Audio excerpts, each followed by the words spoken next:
Градоначалникот Ратко Димитровски денеска уствари средба со француската амбасадорка Лоренс Оер со цел создавање уште поплодна и поцврста соработка меѓу Франција и општината, која ќе резултира со финиширањето на повеќето тековни, но и идни заеднички проекти помеѓу двете страни.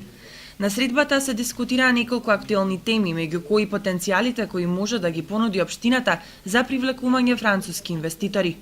Посебно ми е задоволство заради тоа што граѓаните на Кочани паметат оние добри работи кои што ги направи Република Франција за Кочани, тоа е фабриката за вода во Кочани и другите соработки кои што ги имавме досега.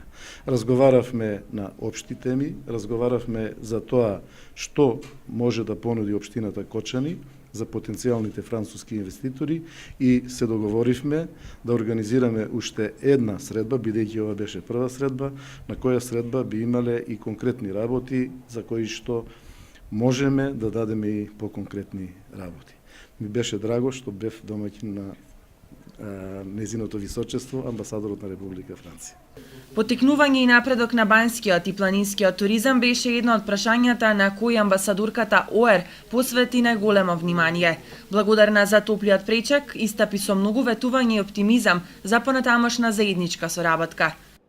C'est ma première visite auprès de Monsieur le maire et nous avons discuté à la fois. Станува збор за прва моја посета овде, како што му кажав и на господинот градоначалник, и затоа сакам да се запознам со сите потенцијали кои што ги поседува градот и се разбира дека станува збор за прва посета во која што нели разговаравме за потенцијалите за развој кои што постојат и попродлабочена соработка помеѓу општината Кочани и Франција. Се разбира зборувавме значи на повеќе различни теми за планинскиот туризам, но исто така и за развој на банскиот туризам во Кочани. Благодарна за врачената монографија и уште неколку традиционални сувенири како подарок и спомен од првата средба, а во знак на почит и внимание упатени од страна на првиот човек на општината, амбасадорката Оер оствари посета со неколку кочански компании кои веќе подолго време соработуваат со Република Франција.